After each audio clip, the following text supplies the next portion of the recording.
Guys, Andrew here. Welcome back to Drew Tutorial. And if you're seeing the channel for the first time, special welcome to you. And in this video, I'm going to show you how to exit a folder in DaVinci Resolve 19. Now, in the previous video, I showed you how to create folders, and I create this folder here, new test folder. And you can easily enter that folder by double click on that folder. But if you look around, you don't see any back button to, let's say, go back or exit that folder.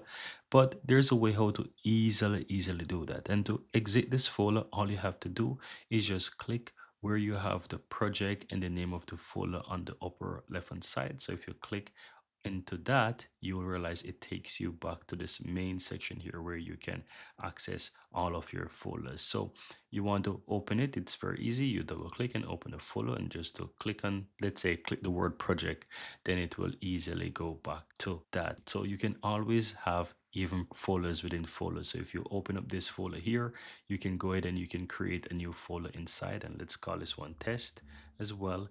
And you can create that, and if I go back, you see that I have my new test folder.